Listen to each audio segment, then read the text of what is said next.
আমার তো ৩৬৫ দিন আমরা মানুষে বললাম যে আমরা পথে থাকি, শীত গ্রীষ্ম বর্ষা তৃণমূলই ভরসা। অতএব আমাদের কাছে রৌদ্র, তীব্র গরম ভীষণ ঠান্ডা কিংবা বিশাল বর্ষা, প্লাবন, এগুলো আমাদের অন্তরায়। আপনাকে দেখা গেল আজকে নির্বাচনের প্রচারে ডাব খেতে, কি কি প্রিকশন নিচ্ছে? না, ডাব আমার দেখুন, আমাদের একটা ব্যাপার আছে, সেটা হচ্ছে যে আমরা তো মানুষের সঙ্গে থাকি। মানুষ আমাদের প্রতি সহানুভূতিশীল হয়ে কেউ ডাব দেন, কেউ বা জল দেন, কেউ বা মিষ্টি দেন, আবার অনেকে ফুল মালা এসবও দেন। এগুলো একটা আমাদের সাংস্কৃতিক বৈশিষ্ট্য।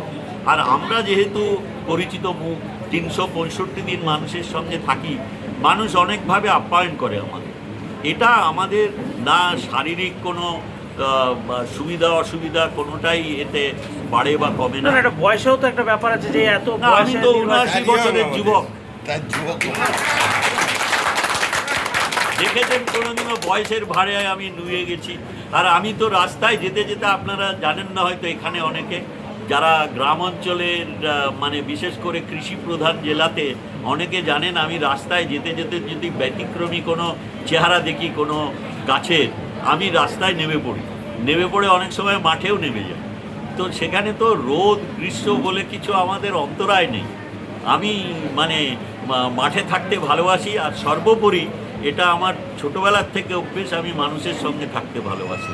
তো আমার দেশে, আমার রাজ্যে মানুষ শীত গ্রীষ্ম বর্ষা সবসময় বেরোয়, সবসময় মাঠে থাকে।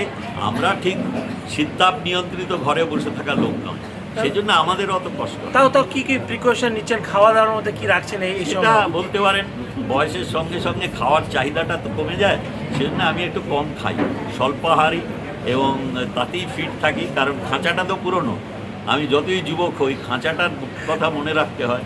আর এই পাম্পটা, যেটা খুব গুরুত্বপূর্ণ অংশ আমাদের দেহের, সেটাও কিন্তু পুরনো।